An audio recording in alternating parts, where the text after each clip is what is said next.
Esta país. Na conferência perspectiva será gravada da agora. perspectiva brasileira, no ano de 2019, 92,5% dos requerimentos de refúgio foram feitos por venezuelanos, principalmente no estado de Roraima, estado com maior número de solicitações. Sendo assim, nós convidamos o Dr. Francisco Carlos Carneiro da Silva para falar um pouco sobre o assunto. Graduado em Medicina em 2018 pela UFRR, o Dr. Francisco atuou na FMCA como Lora D do SCORA, em que pôde acumular experiência nos temas de saúde sexual e reprodutiva, possibilitando obter contrato com a UNFPA, que é a sigla em inglês para Fundo de População das Nações Unidas, uma das agências da ONU, fazendo orientação em saúde para a população migrante no estado de Roraima. Posteriormente, forneceu assistência médica para essa mesma população por meio do Médicos Sem Fronteiras e atualmente continua o trabalho de assistência médica a migrantes e refugiados com a OIM, que é a Organização Internacional para as Migrações. Doutora, a palavra é toda sua. Obrigado, Pedro. Deixa eu colocar aqui. Todo mundo consegue me ver, pessoal? A gente não está te vendo. Tá, peraí, rapidinho.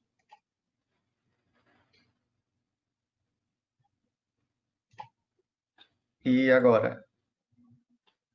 Agora sim. Só não estamos vendo a Pronto. apresentação de slides.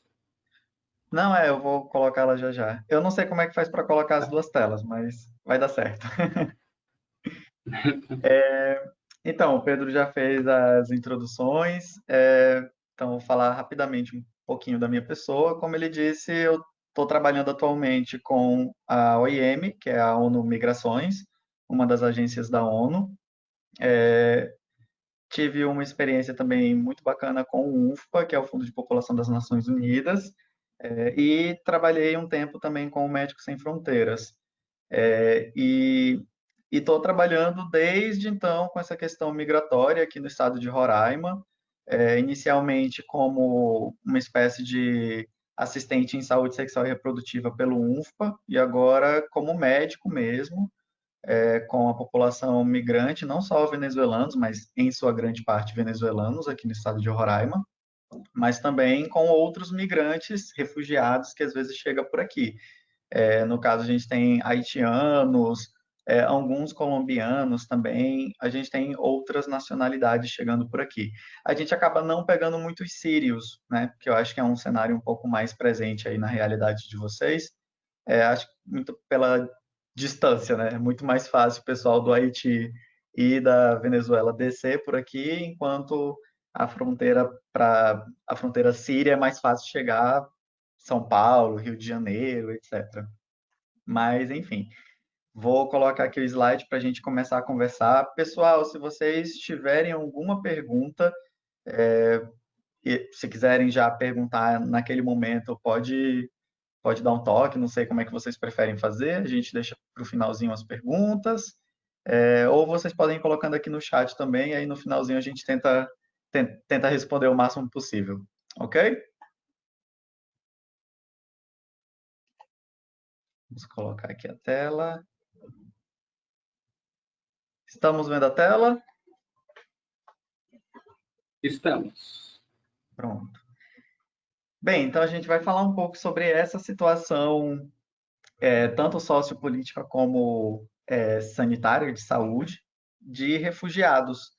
Só que quando a gente fala de refugiados, a gente tem que pensar de que a gente está falando, né, exatamente? De quem que a gente está se tratando? E a gente está falando dessas pessoas, né? Essas crianças. É uma imagem bem forte, não sei se vocês já chegaram a ver essa imagem alguma vez. É um garotinho chamado Oran, eu não vou saber pronunciar o nome, é um nome sírio, mas é algo como Oran Daknish. Ele é um garoto sírio e que sofreu com uma explosão de bomba num atentado sírio e ficou nessa situação. É muito louco ver uma imagem dessa e ver depois essa outra imagem, sabe? Ver como é que esse garotinho está hoje, né? Ele sobreviveu a esse atentado, teve uma equipe médica que socorreu esse garotinho, e alguns meses depois essa foto foi tirada, né? E hoje o garotinho está bem, graças a Deus, Mas é isso que constantemente chega aqui em Roraima, através da fronteira Santa Helena e Pacaraima. Santa Helena é a cidade fronteiriça da Venezuela e Pacaraima é a cidade fronteiriça de Roraima.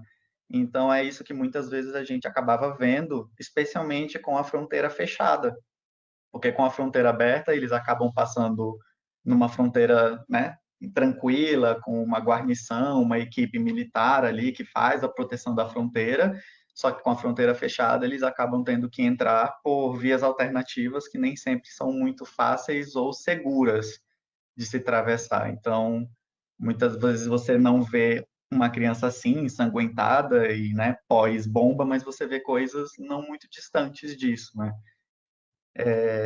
E aí a gente precisa fazer uma pequena diferenciação, que é a diferença entre migrante e refugiado.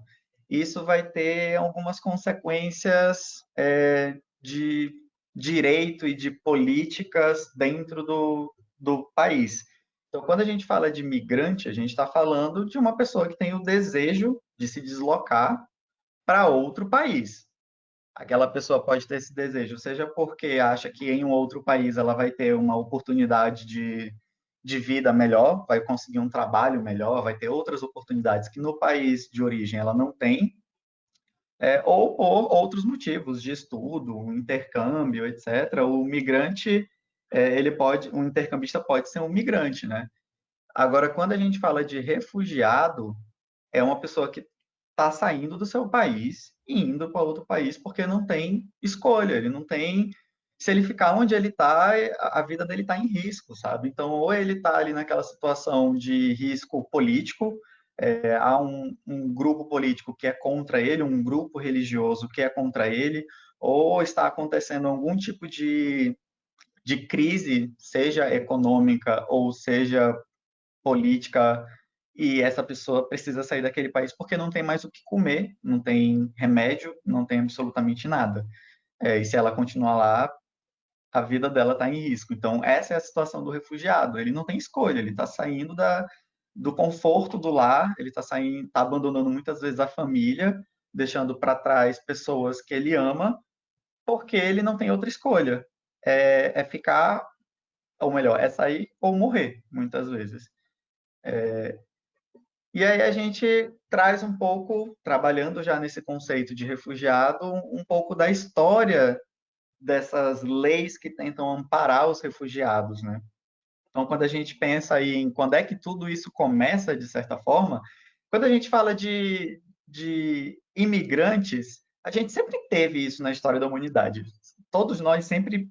O Brasil é feito de imigrantes, de certa forma, né? Quando a gente pensa na história. Eu acho que, principalmente para vocês que moram aí no Sul, isso é muito mais visível, né? A gente tem descendentes de italiano, descendentes de alemão, a gente tem muitos descendentes de povos de países europeus no sul do Brasil, por exemplo.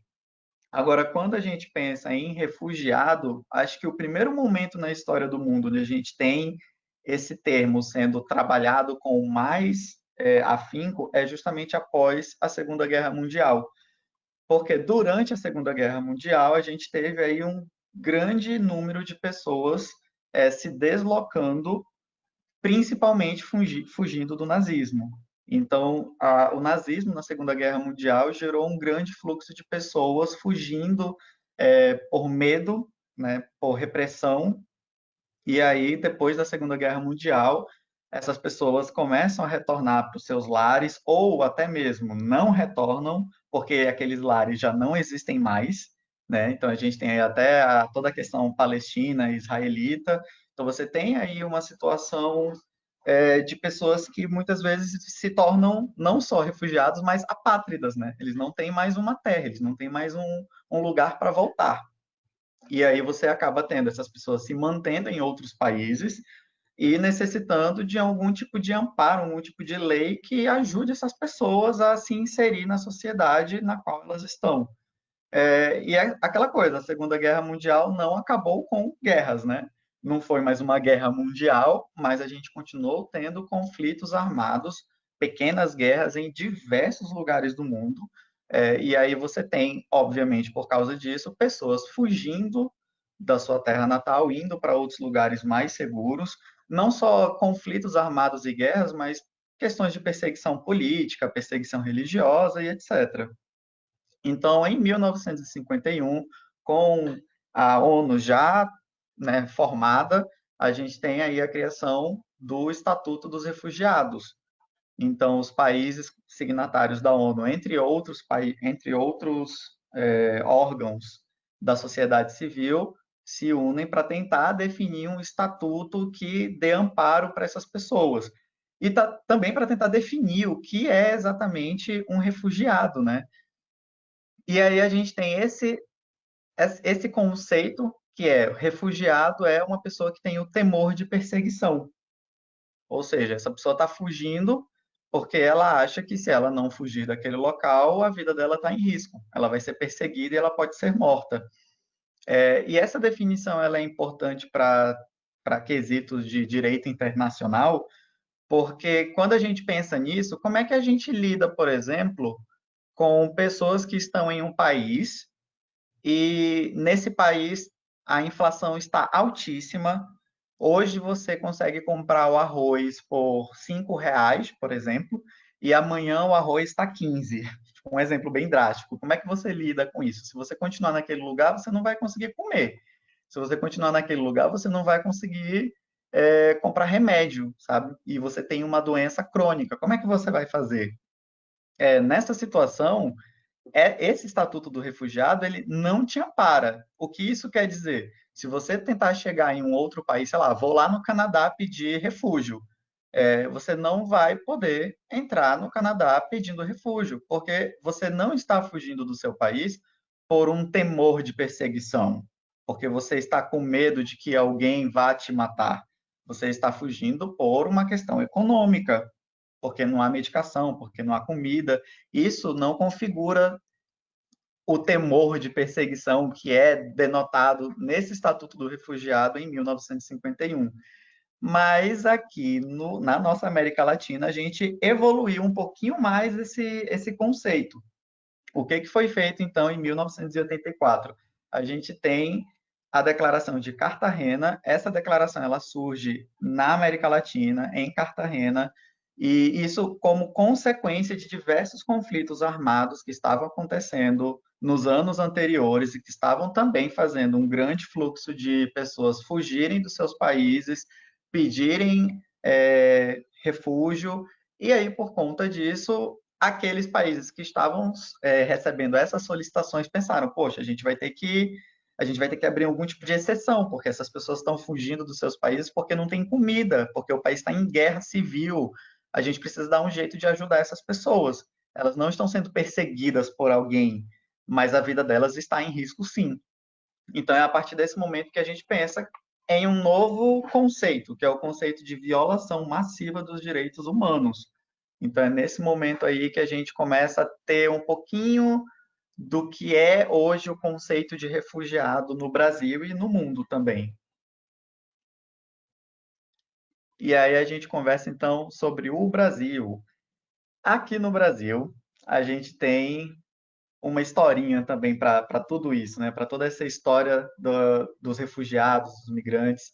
Quando a gente pensa aqui no Brasil pós-guerra, pós-Segunda Guerra Mundial, a gente tem basicamente aí o refúgio sendo apenas para europeus. Então, o Brasil ele já tem aí uma história antiga de facilitar a entrada de europeus no Brasil, né? Tanto pela questão pós a abolição da escravidão, onde o Brasil precisava de mão de obra barata, e aí a gente tem aí a imigração, por exemplo, de italianos, temos lá a novela Terra Nostra para lembrar disso, né? Mas quando a gente fala especificamente de refugiados, ou seja, essa pessoa não está escolhendo sair da Itália para vir para cá para melhorar de vida. Ela está fugindo do seu país porque senão ela não vai sobreviver. E aí ela chega aqui no Brasil e ela muito possivelmente vai ser barrada, porque não existe uma lei de fato que amparasse os refugiados aqui no Brasil, nesse período pós-guerra. O que existia era uma espécie de escolha a dedo. Ah, vamos facilitar a entrada para europeus, para brancos. Mas quando a gente pensa em uma lei mesmo, isso não existia. No período do regime militar, muito menos. Praticamente não havia praticamente não havia aceitação de solicitações de refúgio. Agora a coisa muda um pouco mais quando a gente começa a ter o período de redemocratização aqui no Brasil, com a criação do Estatuto do Refugiado, que é uma lei aí de 1997. E aí a gente tem essa lei sendo assim, uma lei exemplar, sabe, pessoal, tanto no Brasil, né, os juristas brasileiros, quanto também a sociedade internacional considera essa lei uma lei muito à frente do seu tempo, tá? Principalmente pelo fato de que essa lei leva em consideração não o termo de refugiado usado pela ONU, mas sim o termo de refugiado definido na no encontro de Cartagena. Então, para o Estatuto do Refugiado de 1997, olha só como é recente, de certa forma, né? Faz o quê? Um pouquinho mais de 10 anos que a gente tem, 20, né? Desculpa, um pouquinho mais de 20 anos que a gente tem essa lei.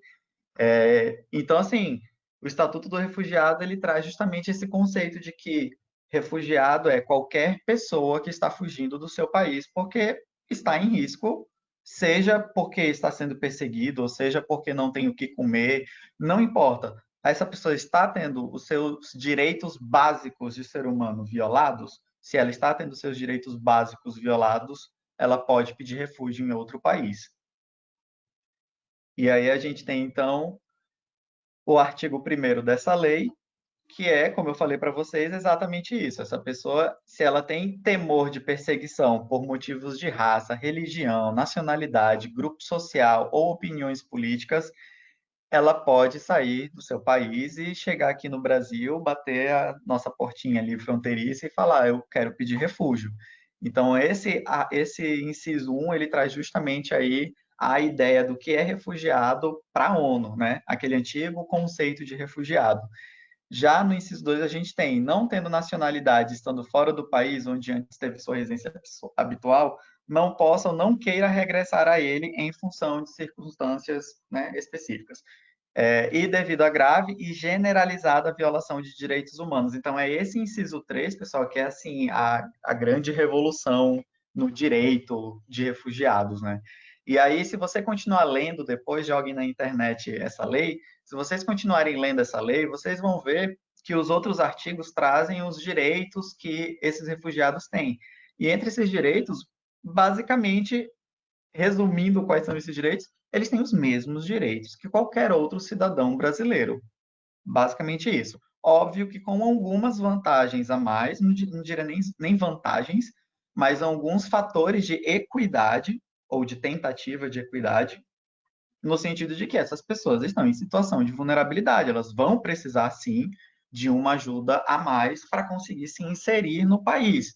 Então a gente pensa aí tanto em questão de facilidade facilidade em conseguir os seus documentos, porque essa pessoa vai chegar aqui e ela vai precisar tirar a carteira de trabalho, ela vai precisar fazer um CPF, e para você fazer todas essas coisas, você precisa pagar. E ela não tem como pagar. Então, ela é isenta de pagar algumas coisas, né?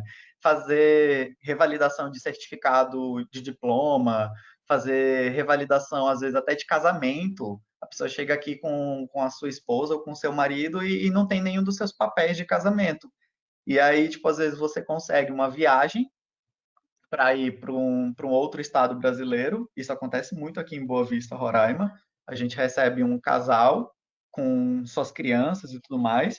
O pai consegue um emprego lá aí no Paraná. E aí a gente consegue arranjar para ele a interiorização, ele consegue um avião, ele vai para o Paraná, ele começa a trabalhar na empresa que contratou ele, mas ele vai primeiro e só depois que a esposa, junto com as crianças, vai. Né? Depois que ele já está ali mais estruturado, isso às vezes acontece. E aí, muitas vezes, a pessoa precisa ter os seus documentos, precisa ter documento de casamento ou de união estável, etc. E tudo isso essa pessoa precisa conseguir de graça, ela não vai ter dinheiro para pagar isso muitas vezes. Então, tem algumas, é, alguns pontos dessa lei que são para tentar ajudar, tentar trazer um pouco mais de equidade, né, de direitos. E aí a gente tem então, opa, e aí a gente tem então grande diferença do que seria um refugiado aqui para o sul, né, aqui no Brasil, e em outros lugares do mundo ali mais para o norte, né? Quando a gente pensa, por exemplo, em África, eu não vou nem falar Europa, não, mas quando a gente pensa em África, em Oriente Médio, a gente pensa em refugiados que eles ficam em campos de refugiados, eles ficam ali em um local que as agências internacionais, seja a ONU, ou seja outras agências que ajudam nessa questão de refúgio, essas pessoas vão estar ali naqueles campos, elas ficam meio que como se fosse num limbo existencial, sabe? Elas não estão necessariamente dentro das cidades, elas não estão necessariamente amparadas por uma estrutura política e social de um outro país. Muitas vezes elas ficam num limbo ali. Já aqui no Brasil, não. Aqui a gente tem leis que tentam, na medida do possível, introduzir essa pessoa na sociedade. Isso é feito com maestria? Claro que não, porque a gente sabe, infelizmente, que as leis no Brasil têm uma certa disparidade aí, né? Quando a gente fala dessa relação entre o que está lá escrito e o que de fato é feito na prática, né? Acho que, como vocês são estudantes de medicina, vocês sabem muito bem disso quando a gente pensa no SUS, por exemplo. O SUS é a coisa mais linda do mundo no papel ali, mas na prática nem sempre as coisas vão do jeito que a gente gostaria. Mas continuando, a gente tem aí. Eu coloquei esse caso aqui da migração haitiana, pessoal, porque esse caso traz esse caso é emblemático justamente nesse quesito de, ok, Francisco, por que você está falando do que é refúgio e desse conceito de refúgio? Ok, tem a lei do refúgio, mas tá, e daí? Qual é o problema disso, né? O problema disso é que essa lei do refúgio aqui no Brasil, ela lida com a questão que a gente mencionou de perseguição, beleza, e ela também lida com a questão de violação dos direitos humanos, beleza, mas ela não aborda nesses artigos e nesses incisos questões ambientais. Então, quando a gente pensa o motivo de os haitianos terem fugido do Haiti e tentado refúgio em um outro país, nesse caso o Brasil, a gente pensa justamente que eles fugiram por conta de um terremoto, por conta de uma questão ambiental. Só que isso não está aqui dentro dessa lei. Isso significa que quando eles chegaram aqui, eles não conseguiram entrar no Brasil através de refúgio. Ou seja, eles não vão ter os mesmos direitos que qualquer outro brasileiro, eles não vão ter a mesma facilidade de conseguir, por exemplo, tirar a sua carteira de trabalho e começar a trabalhar aqui no Brasil. Eles vão ter muito que possivelmente pagar para tirar todos os seus documentos. Eles vão ter que entrar aqui como se eles fossem migrantes, né? E a lei de migração é completamente diferente. Você vai precisar de outros documentos, outros papéis, você vai precisar de dinheiro para conseguir fazer o seu processo de entrada no país. Então, não é uma coisa simples e nem barata. Só que eles estavam fugindo com as roupas do corpo, né? Então, muitos haitianos não vieram para cá com boas condições. Afinal de contas, o país deles estava sofrendo um desastre ambiental. E aí, o que acontece? Nessa situação, a gente acaba tendo aí, eu acredito que isso é até uma espécie de retrocesso, a gente poderia ter adicionado ao Estatuto do Refugiado esse ponto aí de que é incluído também pessoas fugindo de desastres ambientais, mas não foi incluído. O que eles decidiram fazer é dar uma espécie de visto humanitário que facilitava a vida do imigrante haitiano. Enfim, né, esperamos que algum dia eles adicionem, né, esse inciso a mais dentro dessa lei. Seria uma grande evolução da lei, né? Uma evolução a mais. E aí, para quem quiser depois pesquisar a lei da migração, que é essa lei que trata não de refugiados, mas sim dos direitos do migrante e como ele deve fazer e quais são as taxas e documentos e etc, para que ele possa entrar no país tranquilamente, pode dar uma olhadinha aí na lei 13.445 de 2017, tá? Eu não vou falar muito dela porque foge um pouquinho do nosso tema principal aqui, que é justamente os refugiados, tá?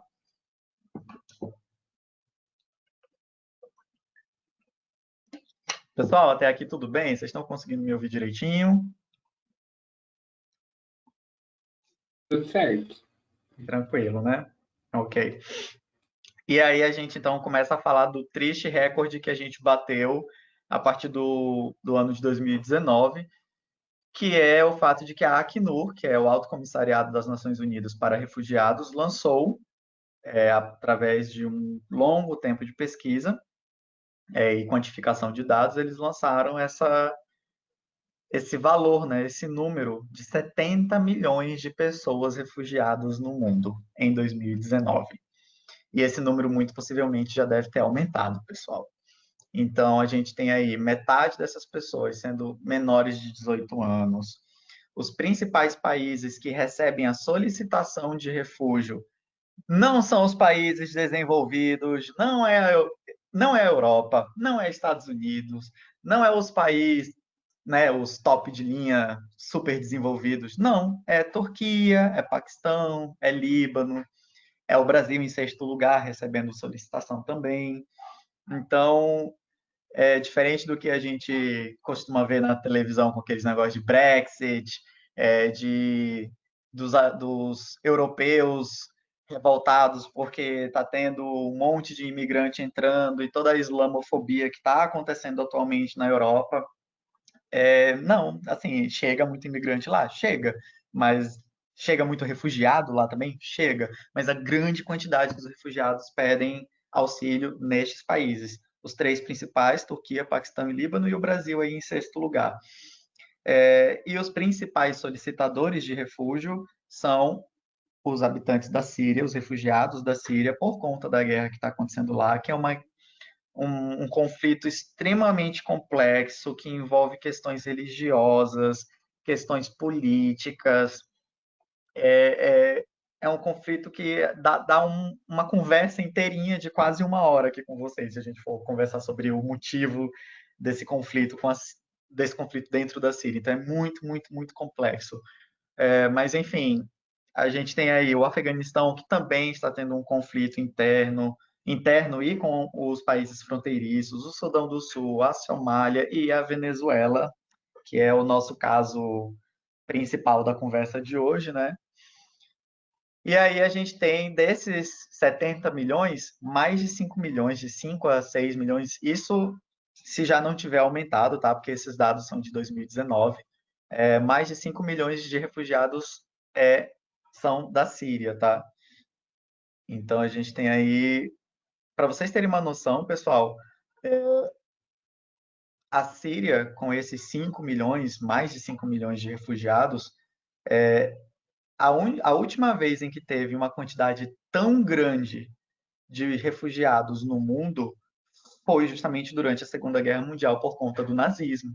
Então a Síria conseguiu se tornar o segundo momento da história da humanidade na qual a gente tem um número absurdo de refugiados no mundo. E aí, para piorar, a gente tem esse cenário, né? Essa realidade. São pessoas fugindo de seus países em situações precárias, situações de dificuldade, muitas vezes tendo que atravessar fronteiras extremamente difíceis de se atravessar. Nem sempre essas pessoas conseguem atravessar por uma fronteira bonitinha com a aduaneira. Isso às vezes não acontece, especialmente quando a gente fala aí dos países orientais, dos países arábicos, né, orientais. E quando a gente fala aqui da nossa fronteirazinha aqui, Venezuela e Brasil, deixa eu ver aqui se vocês conseguem ver meu mouse? Acho que não, né? Mas enfim, Conseguimos sim. aqui conseguem? Então, aqui, ó, é a minha cidade, pessoal. Aqui é o meu estado, digo, né? Estado de Roraima. Essa pontinha aqui. E essa aqui é a fronteira com a Venezuela, tá? Toda essa fronteira aqui com a Venezuela. Aqui a gente tem a Guiana, antiga Guiana inglesa, e aqui a gente tem Suriname, salvo engano. Aquele geografia, vamos lá. Mas assim, pessoal, a gente tem essa fronteira aqui e a gente tem esse monumento aí que há alguns anos atrás, uns 5 anos atrás, era extremamente movimentado com carros, pessoas transitando por aqui, pessoal descendo dos seus carros para tirar foto nesse local. A gente tinha uma bandeirinha aqui da Venezuela também. Você via pessoas aqui se reunindo para conversar, para tirar foto, para atravessar para a Venezuela. Bem pertinho desse local aqui tinha um posto de gasolina que você já podia fazer a compra de gasolina da Venezuela e era extremamente barato. Era tipo, 1 litro era centavos, pessoal, centavos. É muito, muito surreal. E tudo isso meio que não existe mais, né? Essa fronteira que está fechada atualmente por conta do Covid, mas já estava fechada antes do Covid por outras questões políticas e etc. Principalmente porque a própria Venezuela, o próprio governo venezuelano fechou essa fronteira, e aí as pessoas elas não vão mais passar por aqui. Esse local aqui, apesar de não parecer, ele tem uma parte dele que é asfaltada, tá? Indo um pouquinho mais aqui para o lado do Brasil, você chega na aduaneira do Brasil, você chega ali com a equipe de policiais, você tem uma equipe ali que vai fazer a recepção, vai checar seus documentos, para quem você pode chegar e pedir refúgio, e que essa pessoa já vai te acolher e já fazer todo o teu processo para entrar no país tranquilamente. Mas isso aqui não existe no momento. Então, o que, que as pessoas estão fazendo? Como é que elas estão fazendo para chegar no Brasil? Fugindo do seu país, da Venezuela. Elas chegam pelo que eles chamam de trochas, né? É como se fosse um termo de trilha, uma palavra em espanhol para trilhas. Então eles saem, eles vão passando por essas trilhas, algumas por dentro da mata, outras são estradas de chão mesmo. E aí é um longo caminho para se andar. Essas pessoas muitas vezes vão caminhando. No meio desse caminho, essas pessoas encontram bons samaritanos que dizem que vão ajudar essa pessoa, que não, vem cá, você pode ficar na minha casa hoje, amanhã a gente consegue um carro e você vai para o Brasil, eu vou te ajudar. Vem cá, olha, ou então vem cá, me paga tantos bolívares, ou tantos reais, ou tantos dólares, que eu te ajudo a chegar no Brasil mais tranquilo, você com a sua família. E aí, muitas vezes, esses bons samaritanos, eles se aproveitam, né? Eles extorquem, eles pegam dinheiro desses venezuelanos, ou coisa pior, né, pessoal? Especialmente quando a gente fala de mulheres. Essas mulheres podem simplesmente ser, por assim dizer, raptadas e vendidas. Literalmente isso. Vendidas numa espécie de tráfico humano. Você vende essas mulheres como, às vezes, escravas sexuais ou coisas similares. E acreditem, isso acontece, é surreal, assim, é muito triste. Eu já cheguei a receber algumas mulheres que tinham sido, por assim dizer, sequestradas para serem matéria de tráfico humano, por assim dizer. E elas, graças a Deus, conseguiram escapar e conseguiram chegar na capital de Roraima, que é Boa Vista, passaram por Pacaraima, passaram por uma equipe já que fez o acolhimento, conseguiram chegar na capital, e aqui na capital a gente conseguiu dar um pouco mais de suporte, colocar essas pessoas em um abrigo, protegido e tudo mais, mas nem todas essas mulheres conseguem escapar, né? E nem todos esses bons samaritanos que falam que se você pagar esse tantinho aqui você consegue chegar lá, eu te levo, nem sempre eles realmente cobram só um tantinho, né? Eles pegam todo o teu dinheiro e é isso, sabe? E você que se vire para chegar aqui sem nada. Então eu já recebi uma família que tinha pego todas as suas reservas, tentado fugir para o Brasil. Nesse meio caminho foram assaltados por essas pessoas, e aí, nesse assalto, perderam todo o dinheiro e chegaram aqui sem nada, sabe? E eles estavam com esse dinheiro já preparado para tentar ir para um outro lugar, tipo, mais para o sul do Brasil, ou até mesmo tentando ver a possibilidade de chegar na Argentina, sabe?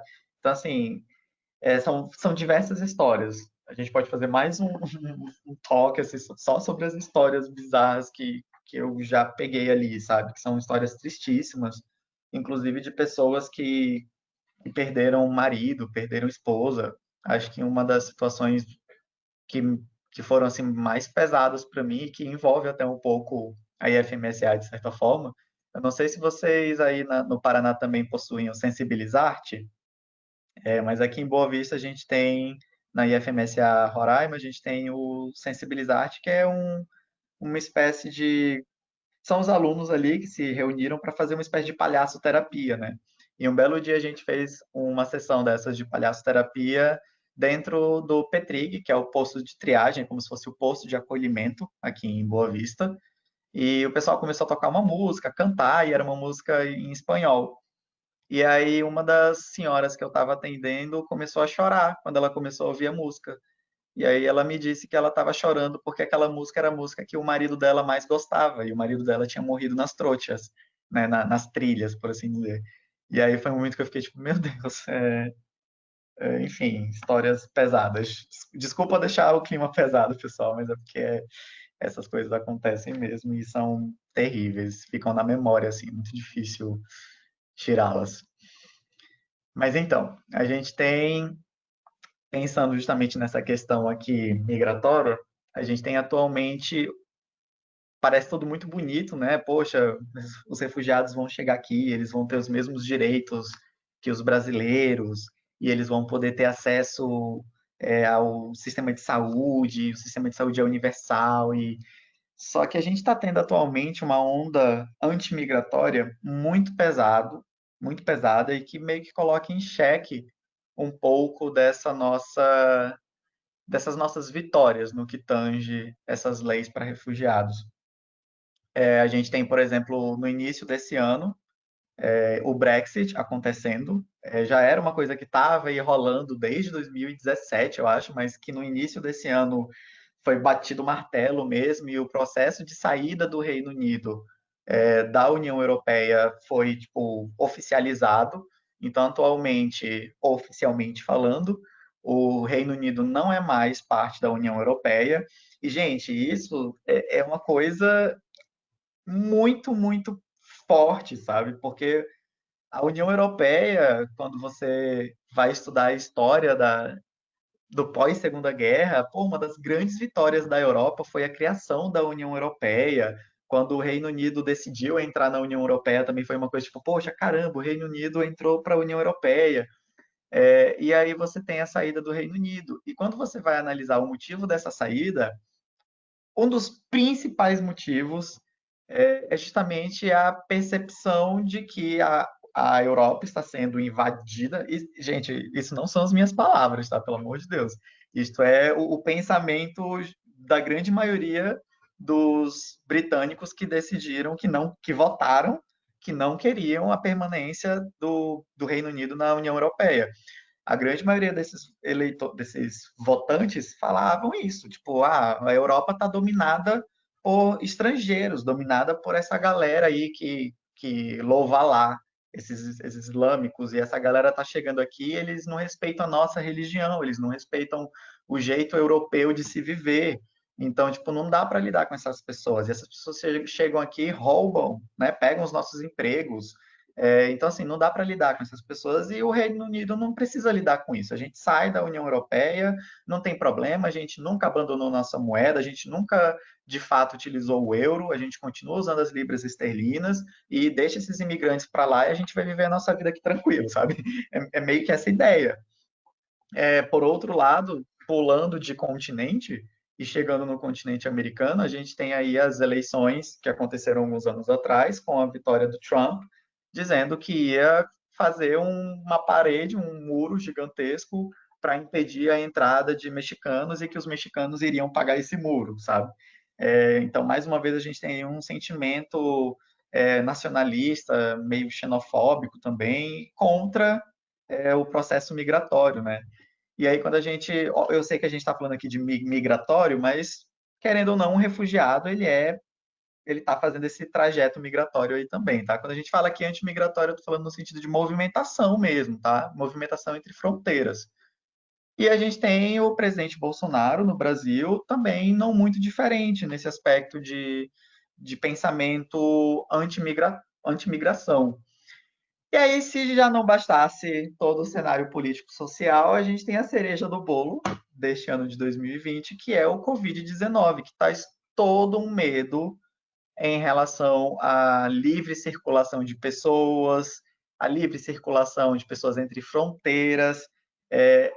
As regiões de fronteira, elas já são marcadamente conhecidas por serem regiões de livre trânsito de doenças também. Então, assim, isso já traz a cereja que faltava para um terrível bolo, sabe? Então, a gente tem uma onda antimigratória. Eu acho que, se Deus quiser, quando o Covid passar, a gente vai ver as consequências disso, né? Muito possivelmente as consequências vão ser muito marcantes nessa questão migratória e de refúgio. E aí eu queria conversar um pouquinho com vocês para a gente já entrar no aspecto da questão venezuelana aqui no estado, um pouquinho do motivo, né, dessa crise venezuelana. O que que exatamente está acontecendo lá na Venezuela para as pessoas estarem fugindo de lá, para as pessoas estarem passando fome? O que está acontecendo, né? E quando a gente pensa na crise venezuelana, a gente pode pensar nela de várias formas. A gente pode pensar nela de um ponto de vista político, a gente pode pensar nela de um ponto de vista econômico, ideológico, e nenhum desses sozinhos explica a questão venezuelana. Todos eles juntos são necessários para a gente conseguir explicar. Mas eu vou dar um enfoque maior na questão econômica. Quando a gente pensa aí na Venezuela, a Venezuela era um país riquíssimo, riquíssimo, riquíssimo, riquíssimo, especialmente quando você pensa que a Venezuela descobre uma das maiores jazidas de petróleo dentro do seu próprio território. Só que a Venezuela basicamente tinha grande parte da sua renda, grande parte do seu produto interno baseado no petróleo, na venda de petróleo. Então você tem aí 96%, pessoal, 96% é praticamente a economia inteira da Venezuela. Ou seja, você está colocando todos os seus ovos dentro de uma cesta. E se essa cesta quebra, o que que acontece? Pô, é exatamente isso que aconteceu com a Venezuela. A cesta caiu e os ovos quebraram, né? Então a gente tem aí a crise do petróleo acontecendo, e com essa crise a gente tem a queda do valor do petróleo, e aí, óbvio que isso gerou grandes problemas na Venezuela. O valor do petróleo ele sempre oscila, né? Então ele fica naquele sobe, desce, sobe, desce. Então, nessa subida, a Venezuela poderia ter se recuperado? Poderia ter se recuperado. Inclusive se recuperou um pouco, mas não foi o suficiente, porque existem outros fatores aí que dificultaram a situação. Então, a gente tem sanções econômicas por parte dos Estados Unidos e de alguns outros países aliados, né, por assim dizer, e não, muito possivelmente por questões políticas, ideológicas, essas sanções aconteceram, né? Mas falando da Venezuela em específico, a gente tem alguns probleminhas que fazem com que a Venezuela não consiga se recuperar de fato, mesmo com o aumento do petróleo posteriormente à crise, que é o fato de que grande parte da manufatura, grande parte da produção, da extração do petróleo é por estatais venezuelanas. Isso é necessariamente ruim, né, que não seja uma empresa privada e sim uma estatal? Não é necessariamente ruim, tá, pessoal? Mas quando você tira da coordenação dessas estatais pessoas que têm de fato QI e capacidade e estratégia para lidar com este mercado, e você coloca pessoas que são mais confiáveis, né, que são a favor da ideologia, que são a favor daquela política, que são a favor do socialismo, você tem uma perda de recursos humanos, por assim dizer. Então, isso meio que aconteceu na Venezuela. Grande parte dos funcionários, da galera de gestão mesmo, das estatais de petróleo, foram retiradas e substituídas por pessoas menos capacitadas, muitas vezes, mas que eram a favor do governo. Então, você tem aí, mesmo após a crise, uma queda da produção de petróleo de 3 milhões de barris de petróleo por dia para 1 milhão. Então, assim, é uma queda gigantesca. Então, mesmo que o valor do petróleo tenha voltado a ser o que era antes, ou perto do que era antes, a produção caiu. A produção caiu porque a gestão é ruim, a produção caiu porque as pessoas realmente capacitadas foram embora da Venezuela e foram procurar uma oportunidade melhor de vida em outros países. A produção caiu porque essas estatais muitas vezes não faziam investimento em tecnologia, não faziam investimento em infraestrutura. Então, você tem aquelas resinas de petróleo super antigas, as indústrias super velhas, os maquinários, tipo, enferrujando, sabe? Então, é esse cenário geral que faz com que a gente pense, ok, se eu tenho petróleo, o petróleo ele não é usado só para fazer gasolina, não é usado só para fazer diesel. Ele é usado para fazer um monte de coisa, óleos que vão lubrificar máquinas, que vão fazer o funcionamento de máquinas da indústria, que vão ser importantes para a produção de alguns produtos. Então, se o petróleo não tá dando muito certo o petróleo, não vai dar muito certo a energia, não vai dar muito certo a indústria, não vai dar muito certo o produto. Se você não consegue produzir as coisas de fato, o preço daquilo que você está produzindo vai aumentar, porque você vai ter que compensar a falta de produção, e aí você gera aumento generalizado dos preços, que é a inflação. Então, a inflação é esse aumento generalizado. É você chegar hoje, comprar o arroz por R$ 5 e amanhã o arroz está duas vezes esse valor, sabe? Ou bem mais do que isso, que é o cenário da Venezuela atualmente. Mas não é só isso. A gente tem aí o governo tentando segurar as pontas, né? Falou, opa, se os produtos estão aumentando de preço, a gente vai ter que, de alguma forma, colocar mais dinheiro na mão da população, para que as pessoas possam comprar as coisas. Então, a gente vai, por assim dizer, imprimir dinheiro. A gente vai botar dinheiro na economia, para a economia circular. Só que quando você faz isso, você também aumenta a inflação, né? Então, piora ainda mais a situação. E aí tem mais coisa, mais aumento de inflação, porque não está sendo suficiente. O governo está colocando dinheiro na mão das pessoas, as pessoas estão comprando os produtos, mas os produtos continuam aumentando de preço e está virando uma bola de neve. Então a gente vai controlar os preços, a gente vai dizer para os produtores que eles não podem mais aumentar o valor dos produtos. Então congela os produtos, congela os preços. E aí você congela os preços e aí os produtores fazem o quê? Eu não vou mais produzir, não faz sentido eu continuar produzindo, sabe? E aí eles param de produzir. Aí a gente tem recessão, a gente tem mais inflação. Com a inflação, aumenta a violência, aumenta a fome, aumenta diversas coisas ruins para o país. E tem uma coisa que cai, a gente tem a perda de peso, né? Então, saiu um tempo atrás como se fosse um relatório da Unicef, que é uma das agências da ONU também, que tratam da questão de nutrição infantil, que trabalha muito com a questão infantil, né? E aí saiu um tempo atrás um relatório deles e mostrava, né, essa perda ponderal de 16 quilos em média, pessoal, na população venezuelana. Isso é muito, e eu já vi isso na vida real, assim, sabe, de eu receber um beneficiário venezuelano, ele trazer a carteira de identidade dele para a gente fazer um registro, alguma coisa. Eu olhar para ele, ele está bem emagrecido, e quando eu pegar a carteira de identidade dele, ele está super gordinho na carteira, mas tipo, gordinho eu estou sendo educado, assim, bem gordinho. E na vida real ele estava só carne e osso, sabe? Quando eu vi isso, eu fiquei, meu Deus, gente, isso aqui é um ponto tristíssimo, sabe? Porque é uma população que está passando fome, muita fome, que não tem energia elétrica, que se os produtores não querem mais produzir por conta do controle de preços, se não está produzindo comida, também não está produzindo medicação. E aí, como é que faz? Essas pessoas que têm HIV, por exemplo. Isso acontecia muito de eu receber pessoas com HIV que estavam há meses sem fazer o tratamento, porque o tratamento era caríssimo, sabe?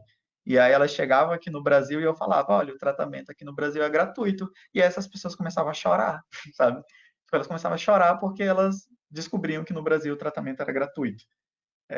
E às vezes eu ficava até me perguntando, gente, será que isso é um choro de alegria? Será que isso é um choro de tristeza, sabe? Mas era isso, muitas pessoas começavam a chorar. Tipo, caraca, eu vou começar a fazer meu tratamento novamente e eu não vou pagar nada por isso, sabe? E aí a gente pensa na saúde, saúde em tempos de vulnerabilidades, né? Então, em 2009 foi criado um comitê, que era um comitê para a saúde de populações em situação de rua. Eu acho que 2009 aí é o primeiro momento em que a gente começa a trabalhar a saúde mesmo de pessoas em vulnerabilidade, começa a sair notas técnicas, guidelines, e coisas similares. E a gente tem o cartão do SUS surgindo, de fato, em 2011, e, em específico, a gente tem uma dificuldade que ainda acontece aqui em Boa Vista, infelizmente, porque as pessoas não têm muita informação, inclusive profissionais da saúde não têm muita informação, às vezes, sobre isso, porque é direito, né? Às vezes a gente não sabe muito bem as leis do nosso país, infelizmente. Mas a Lei 13.714 de 2018 é uma lei que traz como um parágrafo único, né, que a atenção integral à saúde para todos, não importa quem, todo mundo tem direito à saúde. Porém, as pessoas que estão em situação de vulnerabilidade, pessoas que. Quem são essas pessoas? Por exemplo, pessoas em situação de rua, refugiados, é, qualquer outro tipo de fator que possa ser considerado um fator de vulnerabilidade, seja social, seja pessoal, econômica, etc., isenta essa pessoa da necessidade de ter o cartão do SUS, isenta essa pessoa da necessidade de mostrar o cartãozinho lá na farmácia para conseguir a medicação ou na recepção para conseguir consulta médica. E isso aqui em Boa Vista foi um problema, né? Porque no início, principalmente no início da questão migratória aqui, de solicitações de refúgio e muito venezuelano chegando, muitos postos de saúde não queriam aceitar que as pessoas fizessem seus cartões de saúde porque elas não tinham comprovante de residência. Eu ficava tipo, gente, mas é claro que essa pessoa não tem comprovante de residência, ela está morando na rua, sabe? Mas existe já uma lei que ampara pessoas que tanto morem na rua ou pessoas que estejam em qualquer tipo de situação de vulnerabilidade. Então, assim, essa lei é importantíssima, principalmente para a gente médico, né, que vai receber um beneficiário, um paciente migrante, refugiado, ou que está em qualquer outro tipo de situação de dificuldade, e essa pessoa muito possivelmente não vai ter o cartão do SUS, sabe? E às vezes, pessoal, nem precisa necessariamente ser uma pessoa em necessidade, especificamente falando. Eu já recebi no posto de saúde uma senhora que ela era nômade, ela era uma cigana. Ela saía, é uma senhorinha idosa até, ela tinha uns 60 e poucos anos. E ela saía o mundo passeando, assim, tipo, ela era nômade, ela se denominava, inclusive, como nômade. E ela não tinha cartão do SUS. Ela é uma pessoa que está em uma situação de vulnerabilidade? Eu diria que sim, de certa forma, sim. Né? Ela não se considera uma pessoa que está em situação de vulnerabilidade, pelo contrário, ela se considerava a pessoa mais feliz do mundo, porque ela não tinha preocupações, ela saía para viajar, conhecia o mundo, etc. Mas, de certa forma, ela não tem seus documentos e ela foi atendida. Né? E aí a gente tem algumas dificuldades de saúde em específico, né? Quais são os problemas de saúde que normalmente chegam lá no posto de saúde ou que normalmente chegam nos abrigos onde eu atendo, né? Atualmente eu fico atendendo nos abrigos onde a gente faz o acolhimento dos refugiados. A gente tenta o máximo possível abrigá-los, né? Infelizmente, por falta de capacidade de espaço, nem sempre a gente consegue abrigar todos, alguns ficam na rua, mas a gente está conseguindo progredir nisso, graças a Deus. Então, a gente cada vez menos encontra refugiados nas ruas atualmente. Mas e aí, quais são esses problemas de saúde que normalmente chegam lá para a gente? São problemas nos pés. Parece bobagem, mas essa galera tem que andar muito, pessoal. Eles andam muito. Seja porque eles estão andando na rua pedindo dinheiro no sinal, ou seja porque eles estão andando na rua levando seus currículos nos mais diversos lugares para ver se eles conseguem um emprego, ou seja porque eles estão andando na rua porque eles precisam, enfim, os mais diversos motivos. Basicamente, pessoal, quando a gente fala de um refugiado, o pé dele é o instrumento de trabalho dele, sabe? É isso que ele utiliza para ir para lá e para cá. Muitas vezes eles têm que trabalhar com serviços pesados, então eles precisam caminhar, eles precisam correr, eles precisam fazer força, e aquilo ali é o ganha-pão deles, muitas vezes, acreditem. E aí, quando você vai examinar, tá cheio de micose, porque eles têm que ficar com o mesmo sapato durante horas, sabe? Isso quando eles conseguem sapato, né? Às vezes eles ficam só com um chinelinho, e aí o chinelo quebra e eles tentam pregar o chinelo com um prego, sabe? São situações muito caóticas, assim, e aí às vezes você vê que essas pessoas estão saindo lá da Venezuela, que é um clima frio, né, um clima mais ameno, né, acho que vocês talvez não conheçam Boa Vista, Roraima, mas se a gente olhar o mapa lá do Brasil, vocês vão ver que a linha do Equador passa justamente aqui onde eu moro, então aqui é muito quente, pessoal, é muito quente mesmo. E eles estão saindo de um lugar onde tem um clima super agradável, super ameno, para chegar em Boa Vista, Roraima, onde é muito quente. E aí eles ficam com prurido, eles costumam ter muita pitiríase, vesicolo, muito pano branco, muita alergia, muita miliária rubra, especialmente os bebezinhos, né? Que ficam com as brotoejas, né? Que é a miliária rubra. Então, assim, muitos casos do gênero, a gente tem aí muitas pessoas reclamando de lombalgia, de cervicalgia, de dores no corpo. Muitas vezes essas dores, quando você começa a investigar um pouquinho melhor, essas dores já não são mais nem dores físicas, sabe? Já são dores psicológicas mesmo, da dificuldade que eles estão vivendo, eles começam a somatizar essa dor, sabe? Por conta de todo o estresse psicológico da situação. Essas lombalgias e cervicalgias muitas vezes também têm a ver com o fato de que eles ou estão dormindo na rua, ou eles estão dormindo em um colchão extremamente desconfortável dentro dos abrigos.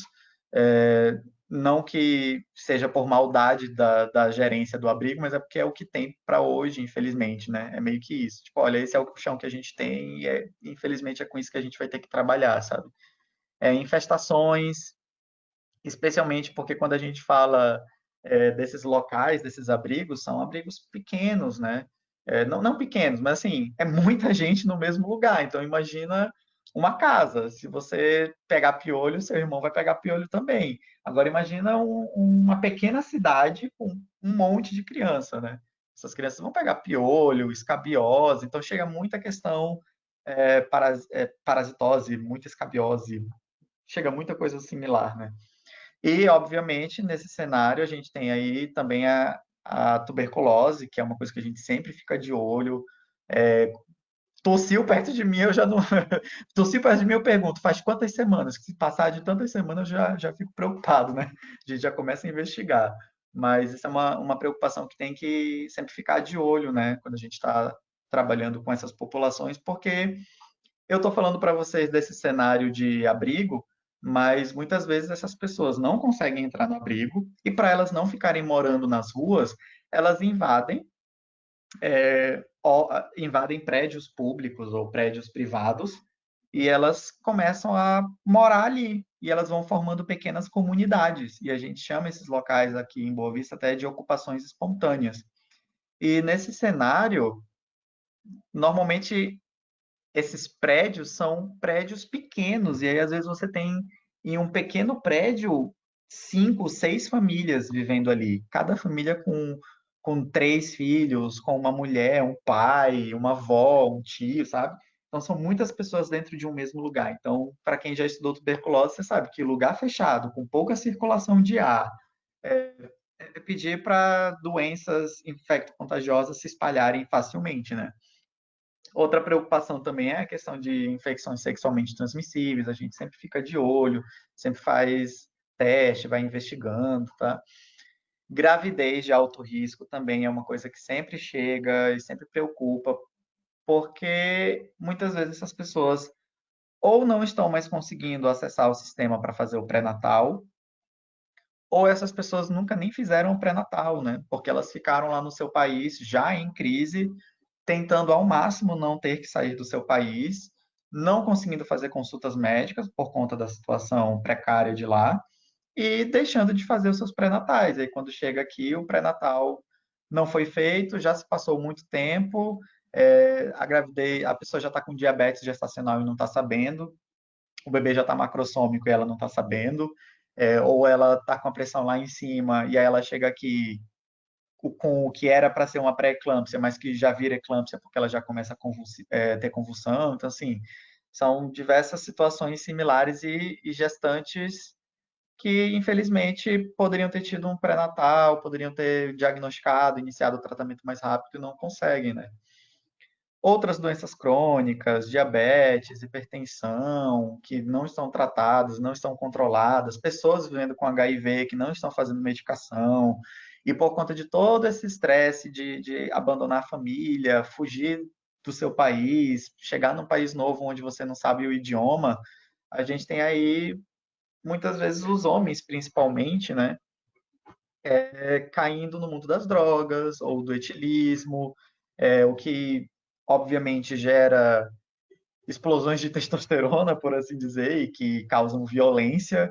E aí, muitas vezes, as vítimas dessas violências são as mulheres, então você tem violência doméstica, que pode estar associada com violência sexual, seja pelo próprio cônjuge ou por outras pessoas. A gente tem uma grande dificuldade na questão de saúde bucal, porque nem sempre essas pessoas têm um local para escovar os dentes, nem sempre elas têm uma escova de dente, nem sempre elas têm pasta de dente. Especialmente agora com o Covid, essa situação se torna ainda mais difícil, porque, pelo menos aqui em Boa Vista, os atendimentos odontológicos ainda estão paralisados.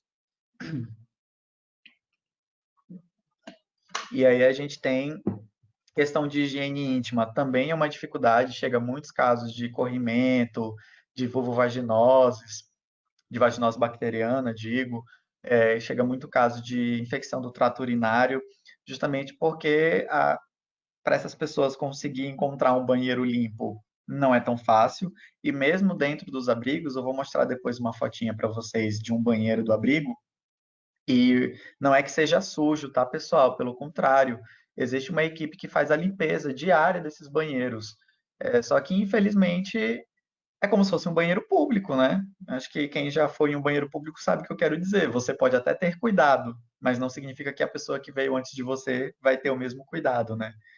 E aí é isso, a gente tem esse cenário de Covid que traz algumas dificuldades a mais para essa situação de saúde de refugiados, que é, por exemplo, home office.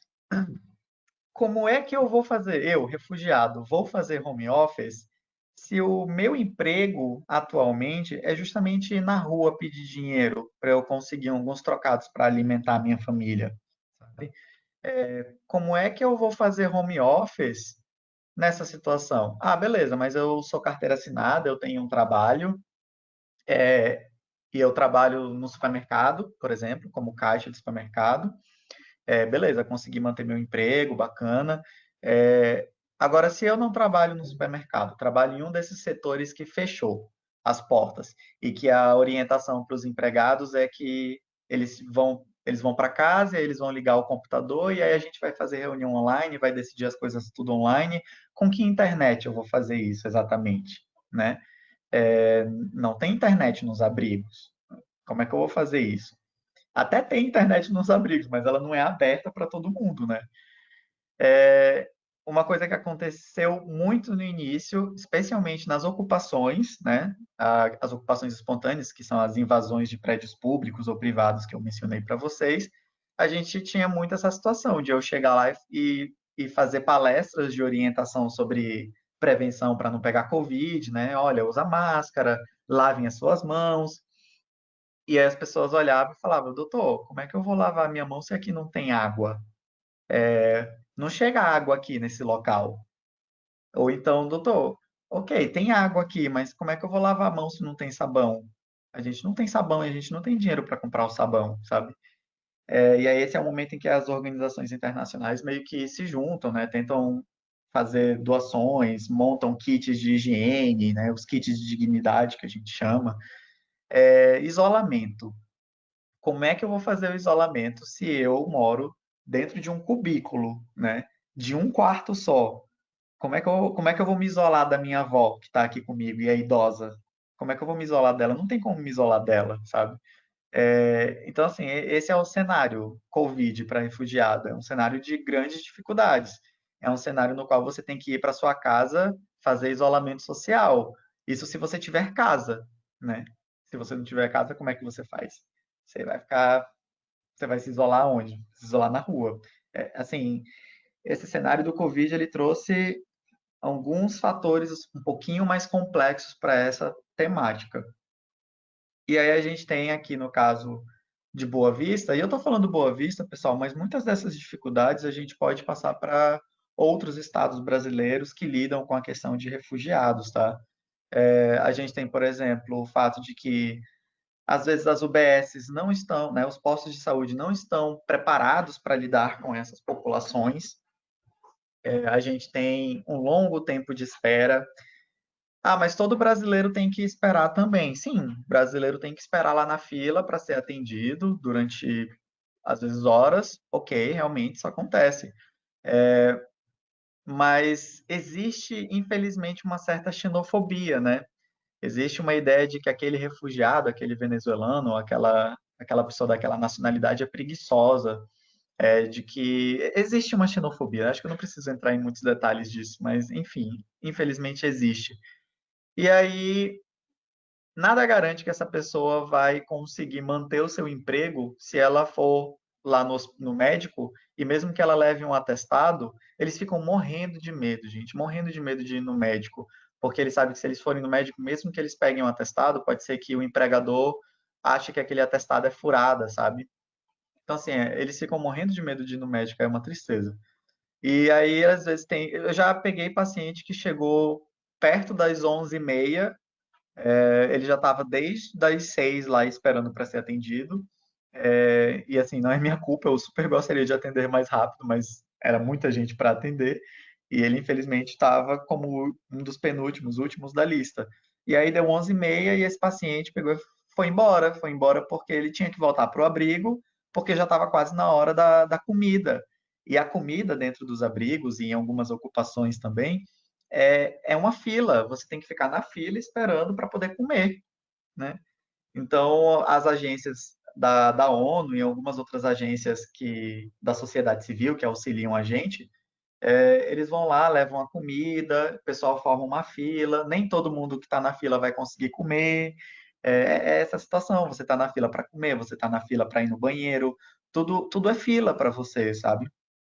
A gente tem poucas vagas de saúde mental, essa é a minha maior tristeza com a questão dos refugiados, é que a dificuldade que é para eles conseguirem consultas psicológicas é gigantesca, tanto para eles quanto para os brasileiros em geral. E isso é muito difícil porque eles precisam muito desse suporte psicológico, especialmente agora em tempos de pandemia, esse suporte exponencial agora, mas a gente não consegue prover esse suporte, né? Por, por questões de infraestrutura, por questões de planejamento, etc. Poucas vagas para saúde bucal, e agora no momento nem mesmo está funcionando, como a gente conversou, por conta do Covid. Essa dificuldade que eu mencionei para vocês mais anteriormente na conversa, de que às vezes é difícil eles conseguirem medicação, eles não entendem direito como é que funciona o sistema, então às vezes eles chegam lá, ao invés de eles levarem a receita original e a cópia da receita para pegar a medicação, eles levam só a original, aí a pessoa que está lá na farmácia não vai passar a medicação, ou eles não levam o cartão do SUS, e a pessoa que está lá na farmácia não tem conhecimento da lei, e aí não dá o medicamento porque a pessoa não levou o cartão do SUS, e diversos outros casos similares que dificultam a nossa vida, porque a gente passa a medicação, mas a gente precisa que o paciente consiga obter a medicação lá na farmácia, lá na ponta, né? Então, a própria dificuldade de obter o cartão do SUS, porque às vezes os funcionários colocam dificuldade, porque precisa de tal documento, precisa de tal documento, quando não precisa desses documentos todos. Então, o resumo dessa ópera é que muitas vezes a equipe é despreparada, né? E aí, pouco a pouco, aqui no estado, a gente já conseguiu evoluir muito nesse aspecto. Atualmente, raramente isso acontece. Tem, assim, um caso ou outro, mas é mais esporádico comparado a início de 2019, por exemplo, onde todo dia eu tinha que fazer uma cartinha para o posto de saúde ou ligar para a coordenação do posto para bater boca, por assim dizer. E a gente tem um outro caso finalzinho aqui, que é a questão indígena, né? No Brasil, a gente tem a FUNAI, que faz a proteção da questão indígena de indígenas brasileiros. Só que na Venezuela a gente também tem muitas etnias indígenas. Uma das maiores são os Warau. E eles vêm para o Brasil, fugindo também da situação de crise que está acontecendo no seu país de origem. Só que eles chegam aqui, eles não são reconhecidos pela FUNAI como indígenas. Ou seja, eles vão ser amparados, sim, pela lei brasileira e tudo mais, só que eles não vão ser amparados adicionalmente pelas leis de proteção indígena. Então, assim, isso gera algumas vezes umas situaçõezinhas desconfortáveis para a gente quando a gente está lidando com esses pacientes, né? E aqui algumas imagens para vocês darem uma olhadinha. Essas casinhas aqui que vocês estão vendo, pessoal, são as casinhas aonde eles ficam. elas são, elas poderiam ser frias se a gente vivesse em um estado com um clima um pouquinho mais ameno, mas não, elas ficam bem quentes, bem quentes. Não tem ar-condicionado nessas casinhas, pessoal. Isso aqui, no finalzinho da tarde, tá uma estufa, assim, apesar de ter essas, como se fossem janelinhas para circulação de ar, é muito difícil, né? É quente, não tem como. Então a gente pega muitas crianças com miliária rubra, eu esqueci o nome agora popular, brotoeja, muita criança com brotoeja, muita. Muita criança com crise de asma, ou até mesmo adultos com crise de asma por conta do ambiente ser muito fechado, a poeira e tudo mais, então eles começam a ter crises. Isso é uma coisa muito comum. Aqui eu coloquei outras barraquinhas também, que essas daqui já são um pouquinho mais, já foram fornecidas pelo exército, mas elas também são um pouco abafadas, não muda muito na questão de temperatura. Aqui a gente tem um dos banheiros de um dos abrigos, tá? E é aquilo que eu falei, esse banheiro você entra aí, você já olha por fora, você já fica, nossa, isso deve ser uma imundície. Quando você entra, você vê que é bem limpinho. Só que ao longo do dia as pessoas vão usando e nem todo mundo tem cuidado, né? Infelizmente. Então, às vezes você entra, não tá com a higiene que a gente gostaria, e a higiene ideal, e aí você acaba tendo muitos relatos, né? Muitas mulheres queixando de infecção urinária, muitas mulheres queixando de corrimento vaginal. A gente sabe que nem sempre isso é por causa de má higiene, mas na grande maioria das vezes é, né? Então acaba que a gente tem essa situação. Mas no meio disso tudo, a gente tem esperança, né? Eu fui professor durante 10 anos da minha vida, dei aula de inglês, e ver esse tipo de cena me traz um calorzinho muito gostoso no coração, sabe? Porque mesmo no meio de toda essa. Mesmo no meio de uma pandemia, mesmo no meio dessa dificuldade toda, mesmo no meio dessa situação de sofrimento, de não estar perto da família muitas vezes, de ter deixado os pais para trás, sabe? Mesmo com todo esse contexto do refugiado, esse contexto difícil de lidar, eu vejo nessa foto aqui muita esperança, sabe? As pessoas ali, tipo, estudando, fazendo uma espécie até de terapia artística. Muitas vezes eles ficam desenhando. E quem fornece normalmente esses espaços é a Unicef, né? Que é para ser um espaço seguro para a criança, para que a criança possa brincar ali, possa estudar, eles dão aulinhas. Então, assim, é um espaço mais voltado para criança, mas como vocês estão vendo, não é só criança, tem uns adolescentes, tem até às vezes uns adultos que sentam aí, ficam desenhando junto com os filhos. É uma cena, às vezes, muito bonita, assim, a gente está passando aí vê eles sentados, desenhando, conversando ali, é uma coisa que traz um acalento, sabe? No meio de tanta dificuldade, né? Então, acho que uma das minhas coisas favoritas nos abrigos é esses espaços educacionais, sabe? Esses espaços são fantásticos. E existem em alguns outros abrigos espaços similares, só que voltado para mulheres, tipo clube de mulheres. Existem escolinhas mesmo, tipo, onde eles ficam dando aulas de espanhol para as crianças, né? E alguns dão até aulas de português mesmo. Você tem o próprio estado de Roraima fornecendo aulas de português online atualmente, né? Para os moradores dos abrigos, para que isso ajude eles a conseguir um emprego posteriormente, tendo um pouco de maior domínio sobre a língua, né? E é isso, pessoal. Acho que o ponto de partida para a gente. Eu gosto muito dessa frase, porque é bem isso. A gente não pode ficar enxergando essas pessoas como pessoas que estão ali, pessoas qualquer, sabe? Tipo, não é isso. Você tem que enxergar aquela pessoa como um cidadão que tem direitos, sabe? Que não tem nem mais nem menos direitos do que um brasileiro, sabe? E eu falo isso porque essa questão xenofóbica, ela é muito presente, sabe?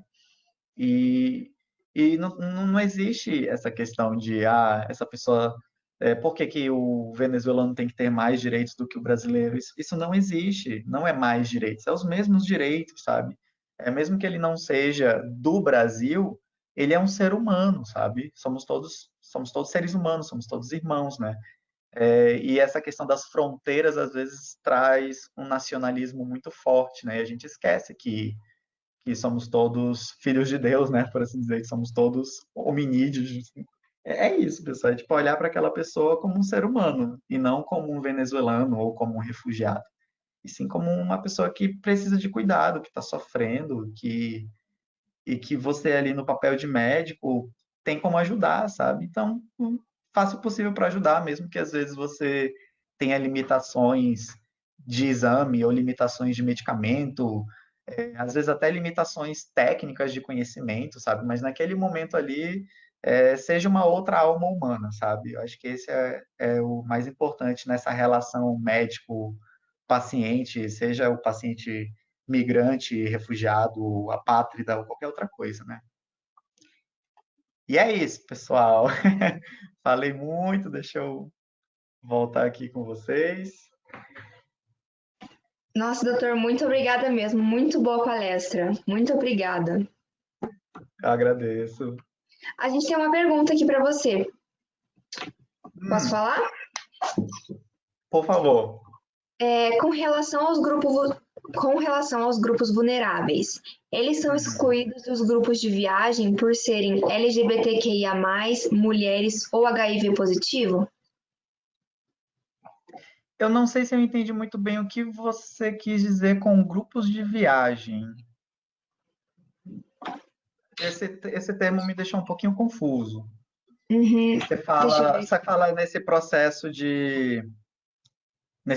migratório, nessa movimentação entre fronteiras? Ah, ok, ok. Então, a gente tem, obviamente, os venezuelanos têm um certo, assim como no Brasil existe o preconceito contra LGBT, LGBTQIA+, existe isso na Venezuela também. A diferença é que aqui no Brasil a gente tem leis que amparam os LGBTQIA+, lá não existe, né? Então, a primeira coisa que os LGBTs, quando chegam aqui, ficam chocados, especialmente as mulheres e os homens trans, é de saber que aqui a gente tem uma lei que permite que essa pessoa possa ter um nome social, ou mais, que essa pessoa pode fazer a cirurgia de redesignação, tratamento hormonal. Eles ficam loucos quando eles descobrem isso. Eles ficam, como assim? Dá para fazer tratamento aqui? Lá eu tinha que ficar, tipo, comprando na farmácia medicação, tipo, sabe, a pessoa comprando o ciclo 21, sabe? Comprando hormônio na farmácia, sei lá, eu vou comprar para minha namorada aqui. Aí a pessoa comprava para si e ficava tomando com risco de ter uma trombose, ter consequências graves, porque a pessoa não sabe como é que faz aquela medicação, sabe? Então, quando eles chegam aqui, eles ficam loucos. As mulheres e os homens trans ficam mais loucos ainda. Eles falam, nossa, nunca imaginei que o Brasil tinha esses direitos, sabe? Eu falei, sim, a gente tem esses direitos, olha só que coisa boa. Obtidos a duras penas, mas nós temos, né? Mas sim, existe um pouco de preconceito entre eles, tanto é que quando eu trabalhava no posto de triagem, que é o posto de acolhimento, por assim dizer, a gente tinha muitos casos de LGBTs que chegavam lá com a gente e falavam, olha, eu quero mudar de abrigo, porque no abrigo que eu tô, a galera é muito preconceituosa, eu tô sofrendo preconceito lá e eu não tô gostando. Aí a gente começou a tentar ajudar essas pessoas e a gente começou a meio que dedicar um abrigo, né, para não somente para LGBTs, né, que é o abrigo Latif Salomão, mas ele não é exclusivamente LGBT. Ele é um abrigo para a população venezuelana em geral, a população refugiada em geral, mas que a gente acaba enviando os LGBTs para lá com mais frequência, porque lá é o abrigo que a gente normalmente envia as mulheres que estão morando sozinhas, as mulheres que estão migrando sozinhas, né, que não tem marido, não tem filhos, etc. Então a gente costuma mandar para esse abrigo e é muito mais fácil para os LGBTs terem uma relação um pouco mais agradável, por assim dizer, com as mulheres do que com os homens. Então tem alguns abrigos que antes a gente enviava os homens vivendo sozinhos, etc. E normalmente eram esses abrigos que a gente tinha essas queixas de que, olha, eu estou sofrendo preconceito, não quero continuar lá, e às vezes eles preferiam ir para a rua do que ficar no abrigo, gente. Assim, para vocês terem noção, é pesado. Então muitas vezes falavam, não, não vou ficar naquele abrigo, se for para ficar lá, eu vou ficar na rua. E eles iam para a rua, eles não ficavam no abrigo. Aí eu descabelava, falei, não, você não vai ficar na rua, pelo amor de Deus, a gente vai dar um jeito. E aí ia lá com a equipe da Acnur, que coordena os abrigos, falava, Acnur, pelo amor de Deus, me ajuda, sabe? A gente precisa trocar essa pessoa de abrigo. Então, sim, existe sim essas pessoas se deslocando. Normalmente elas se deslocam em grupos, né? Normalmente elas vão junto com outros LGBTs, e aí eles meio que formam a sua própria comunidade, assim, sabe? E eles se ajudam Uhum, muito, inclusive. entendi. Tem uma pessoa, a Rafaela quer ligar o microfone para te fazer uma pergunta. Por Rafaela, pode favor. ligar. Boa noite, Francisco, tudo bem? Olá, tudo bem? Queria agradecer pela palestra, nossa. E eu fiquei um pouco curiosa sobre a ajuda psicológica que essas pessoas recebem. Por exemplo, existem grupos especializados para isso ou eles recebem a mesma ajuda que o SUS oferece? Uhum. Olá. Então, Olá. o que acontece? É aquela questão da equidade, né? Eu vou dizer uma coisa para vocês agora, que é uma coisa que muitas pessoas que não compreendem a situação do refugiado acham que como é que eu posso dizer? Que é a gente dando mais direitos para eles do que para os brasileiros. Mas não é isso que acontece. Os brasileiros eles têm acesso a CAPES, né? Existe uma instituição no Brasil, no sistema de saúde, que faz esse apoio psicológico. Os refugiados muitas vezes não conseguem acessar isso, seja porque a fila é gigantesca, enfim, os mais diversos motivos, mas muitas vezes eles não conseguem acessar. O sistema de saúde, o nosso sistema de saúde, que é um sistema universal, o sistema deles de saúde não é gratuito, né? Então, essa é a primeira coisa que eles ficam, tipo, nossa, mas o sistema aqui não é gratuito, o sistema aqui não é pago, é gratuito? Como é que funciona isso? Como é que é isso? Tipo, porque no meu país é pago. Ó, não, ó, você vai lá no posto de saúde. Ah, mas eu não tinha que ir no hospital? Não, ó, no Brasil você não vai no hospital, a não ser que você tenha isso, isso e isso. Você tem que ir no posto de saúde. Aí eles ficam, se o brasileiro não entende direito a diferença entre ir no posto de saúde e no hospital, imagine um refugiado, gente. É difícil para eles. Então, um dos meus papéis no posto de triagem era justamente ensinar o caminho das pedras, sabe? Olha, você tem que ir em tal lugar para começar o pré-natal, você tem que ir em tal lugar para conseguir consulta psicológica, você tem que ir em tal lugar para conseguir assistência médica, etc, etc. E aí, no que tange a atendimento psicológico, a gente percebeu, ao longo, né, dos meses, que eles não estavam conseguindo, que as taxas de ansiedade eram gigantescas, que tinham casos até tipo de suicídio. Isso começou a preocupar. A gente viu que se fosse depender apenas do sistema de saúde, não ia dar certo, né? E a gente precisou acionar alguma outra coisa. Essa coisa, no caso aqui de Boa Vista, foi o Médicos Sem Fronteiras. O Médicos Sem Fronteiras veio para cá, eles fizeram toda uma avaliação da situação venezuelana aqui. Isso foi acho que maio de 2019, salvo engano, ou talvez até antes disso. Mas enfim, o Médicos Sem Fronteiras veio para cá, fez toda uma avaliação. O Médicos Sem Fronteiras não é só médico, tá, gente? Caso vocês não saibam disso, mas Médicos Sem Fronteiras, além de médico, tem psicólogo, tem muitas outras áreas, porque se fosse só médico não ia funcionar. Então tem muitas outras áreas, tem direito, tem biologia, tem engenharia, nossa, tem muitas outras áreas que são extremamente importantes para um projeto de MSF funcionar. Então eles vieram para cá, fizeram toda essa análise e eles perceberam que uma das grandes necessidades naquele momento era uma necessidade de atenção em saúde mental. E aí eles vieram inicialmente aqui para o estado com esse projeto de atenção em saúde mental. Então eles trouxeram psicólogos, contrataram psicólogos, etc. E aí começaram a fornecer atendimento psicológico dentro dos postos, dentro dos abrigos. Com a progressão da crise, começou a chegar cada vez mais venezuelanos, cada vez mais refugiados, e aí com essa situação de cada vez mais gente chegando e os postos de saúde do estado não conseguindo abarcar todas essas pessoas, eles perceberam a necessidade de colocar dentro do projeto médicos para também fazer atendimento. E aí foi quando eu entrei no Médicos Sem Fronteiras.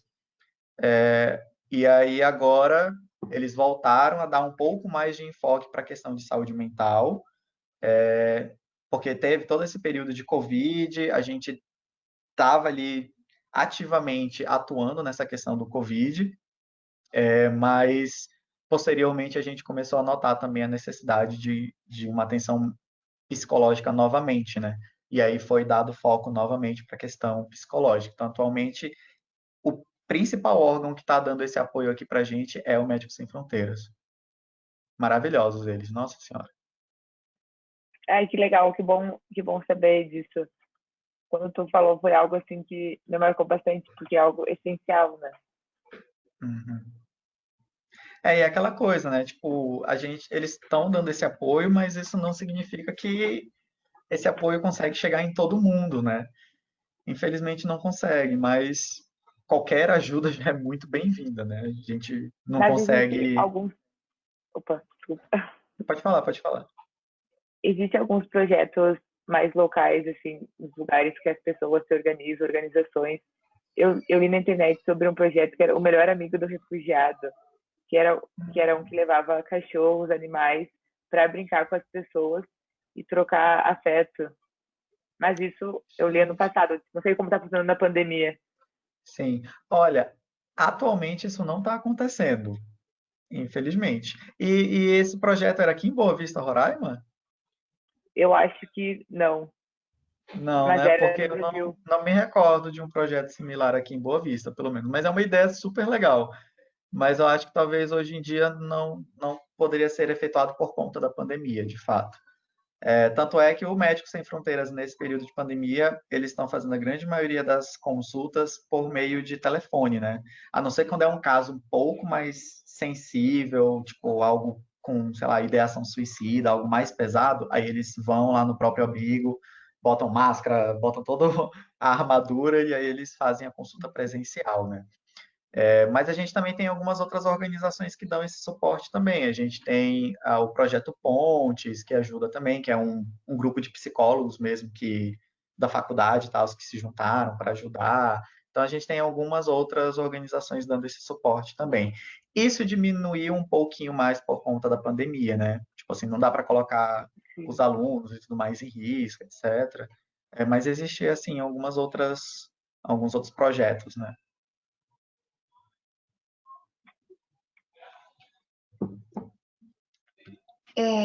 Tem mais perguntas. Como o Comitê Local da IFMSA Brasil pode auxiliar os refugiados? No Sul, temos poucos projetos sobre o assunto. Interessante, boa. Hum, vamos lá. Como é que vocês podem auxiliar? Eu acho que o primeiro passo seria entender direitinho qual é o perfil de refugiado que tem aí, né? Eu falo isso no sentido de que às vezes você pode ter um grupo de refugiados que estão aí, mas eles já conseguiram ser introduzidos na sociedade, por assim dizer. A grande maioria não consegue, a grande maioria não vai ter que, por exemplo, eu sou formado em medicina lá no meu país, mas eu saí de lá fugindo, correndo, deixei tudo para trás, não tenho nenhum documento que comprove que eu sou médico. Essa pessoa não vai conseguir trabalhar aqui, basicamente. Então, ela vai muitas vezes tentar reviver o país dela, né? Reviver no sentido de, tipo, vai abrir uma mercearia, onde ela vai, ou uma lojinha, uma lanchonete, onde ela vai vender algum produto típico do país dela, sabe? Então isso acontece muito aqui. Eles vendem muito pepitos, que é um tipo de sanduíche venezuelano, arepa. E aí você vai conversar com essa pessoa que está no sol quente vendendo arepa e pepito e você descobre que ela era formada em engenharia, sabe? Uhum. Então, assim, acho que é importante tentar ver qual é esse perfil. E como médicos ou como estudantes de medicina, eu acho que a gente tem sim um papel, acho que a gente consegue dar muita ajuda. Eu acho que a gente consegue ajudar, inclusive, fazendo campanhas. Eu não sei se vocês têm aí, eu tinha até mencionado, o Sensibilizarte. Eu não sei se a gente tem uma coisa parecida, só que eu não sei se é da IFMSA ou se é da própria faculdade.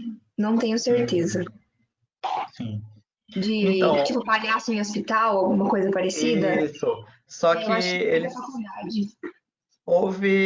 houve uma campanha que os estudantes fizeram aqui, da IFMSA, mais especificamente do Sensibilizarte, né, que tinha outras pessoas que não eram da IF, e que eles fizeram meio que uma sessão de palhaço-terapia, né, dentro do posto de triagem. E foi perto do carnaval, foi uma coisa super bacana, os beneficiários ficaram super felizes. Eu acho que uma das coisas que a gente mais consegue ajudar é justamente nessa questão de saúde mental, sabe? Apesar de a gente não ser psicólogo e tudo mais, a gente às vezes consegue trazer um pouquinho de alegria, né? Com algumas atitudes. Então, o céu é o limite. A gente pode fazer grupos de conversa, vocês podem também organizar, de repente, até. Não sei se eu posso dizer, não seria bem atendimentos médicos, mas seriam tipo campanhas para, por exemplo, fazer triagem de paciente com diabetes ou triagem de paciente com hipertensão arterial, fazer uma sessão de orientação em saúde, chegar em um abrigo ou chegar em um local no estado de vocês onde tenha um grande número de refugiados e fazer orientação em saúde, sabe? Quais são as dúvidas que vocês têm? Grupos de adolescentes, principalmente.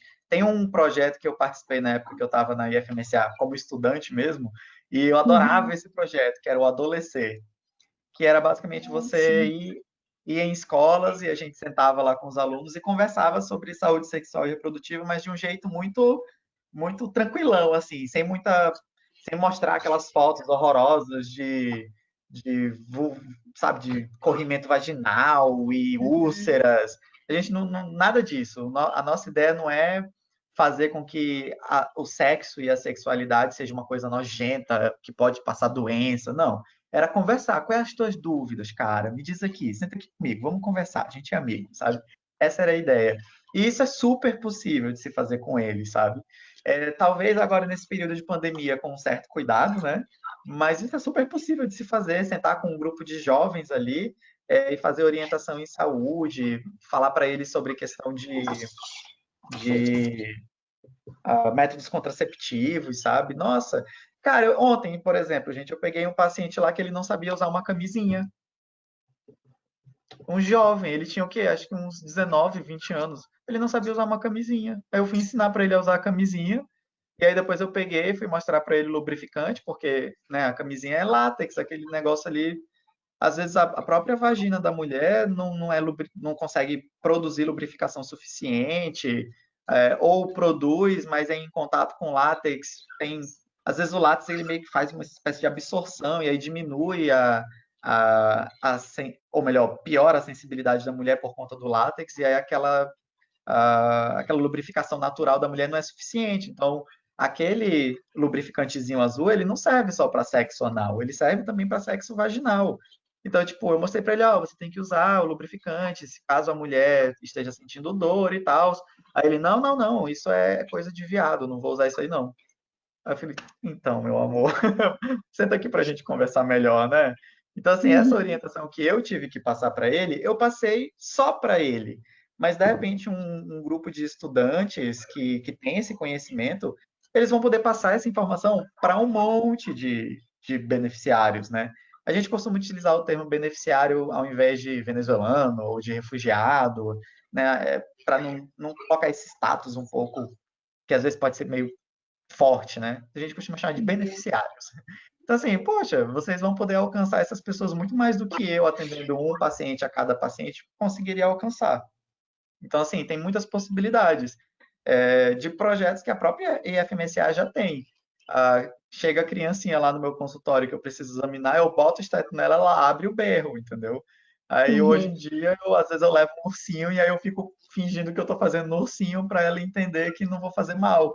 Então, isso é um projeto que a IFMSA aqui de Boa Vista também já fez, que era a questão de ir nos hospitais infantis, mostrar o ursinho para a criança tirar aquela relação ruim com o jaleco branco, né? Aí vê, pô, esse médico ele é bonzinho, ele tá ajudando o ursinho, né? Então ele vai me ajudar também. Então, assim, essas coisas dá para fazer com as crianças refugiadas. Tem outras coisas que a gente consegue fazer, né? Acho que o papel que vocês têm grande importância e grande relevância é passar essa informação adiante, esse conhecimento que vocês têm. Vocês acreditem, conhecimento salva vidas, assim. É impressionante. Pois é. Deixa eu ver. Tem mais uma pergunta. Boa noite, meu nome é Giovana e faço faculdade de Direito. Realmente temos uma legislação bastante avançada em vários aspectos, especialmente a imigração, como o senhor trouxe. Gostaria de saber, da sua experiência, quais as áreas que mais estão falhas no momento, em termos de viabilização do que está na lei, para conseguir colocar em prática? Essa pergunta é uma pergunta capciosa. Eu diria que a saúde é uma área. Não é que eles não tenham direitos, ou, né, a legislação está ali, ela ampara, mas eu acho que o acesso a isso. Eu acho que a grande dificuldade atualmente é o acesso que eles têm a esses direitos. O direito está lá, está escrito no papel, mas ou eles não sabem desse direito, ou quando eles sabem desse direito porque a gente passa essa informação para eles têm dificuldade de acessar esses direitos, né? Então, acho que o acesso aos direitos, e aí isso vai tanto na área da saúde quanto em várias outras áreas, educação, criança que chega aqui, por exemplo, e não consegue começar a estudar porque não tem vaga nas escolas. Tipo isso, sabe? Acho que é esse acesso. E aí, quando a gente fala de acesso, aí a gente pensa em diversos problemas de infraestrutura, de planejamento, né, de capacidade de receber aquelas pessoas. Então, assim, eu acho que a grande questão atualmente é o acesso. E aí a gente tem acesso a emprego, acesso à educação, acesso à saúde. O direito está lá, eles têm esse direito, mas eles não conseguem acessar adequadamente. Uhum, Por entendi. isso que a gente tem no Estado, inclusive, essa questão da interiorização. A gente tenta, visto que, querendo ou não, Boa Vista, Roraima é um estado pequeno, é um estado que não tem indústria, é um estado que vive do que a gente chama aqui até de política do contra-cheque, né? Então, é aquela época em que sai o salário, e é isso, e é comércio, não tem indústria aqui nesse estado, sabe? Então, a questão aqui realmente um pouco complexa. A questão de saúde aqui já é difícil para brasileiros, para a população que já está aqui. Imagina essa população a mais que chega. Então, tem sim uma dificuldade já estrutural do local, né? E aí chega um contingente maior de pessoas. É óbvio que essas estruturas de saúde, de educação, etc., vão sentir um impacto, né? E o Estado não estava preparado para lidar com este impacto. Tanto é que é por isso que o próprio governo federal, as organizações internacionais, elas não vêm para cá do nada. Tipo, eu vou aí ajudar agora. Não, o próprio governo federal falou, a gente precisa de ajuda. Acnu, ONU, OIM, Médicos Sem Fronteiras, a gente precisa de ajuda, sabe? Então, assim, o próprio governo federal solicitou essa ajuda. Então, acho que é isso. Atualmente, acesso é a resposta. Beleza. Deixa eu ver se tem mais uma dúvida. A Rafaela falou que aquele projeto Melhor Amigo do Refugiado atua em São Paulo. Inclusive, São Paulo é um estado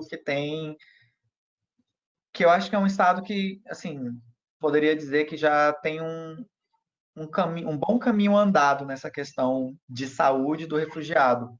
Se vocês jogarem saúde do refugiado, sei lá, cartilha de saúde do refugiado, igual a gente tem cartilha de saúde LGBT, cartilha de saúde do idoso, da criança, se você jogar isso na internet, muito possivelmente você não vai achar nada, se você jogar cartilha de saúde do refugiado, e se você achar, muito possivelmente é uma cartilha que foi feita em São Paulo.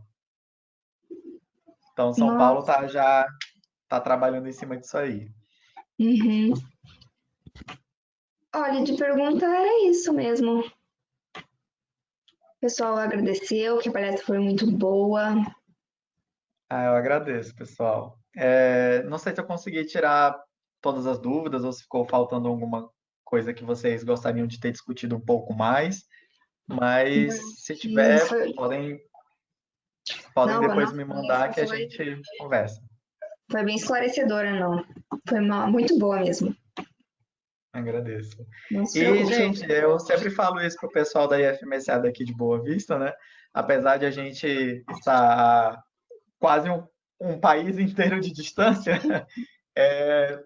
no que vocês precisarem, podem mandar mensagem, podem contar comigo, a gente pode fazer essa relação aí de uma ponta a outra do Brasil, uma troca de ideias e tal. Acho que isso é super bacana de a gente conectar um pouco mais a IFMSA Norte e Sul, né? Com certeza. Muito obrigada, doutor. Palestra muito Eu boa agradeço. mesmo. Muito obrigada. Muito obrigado, gente. Tchau, tchau. Tchau, muito obrigada. Isso aí, gente. Quem não respondeu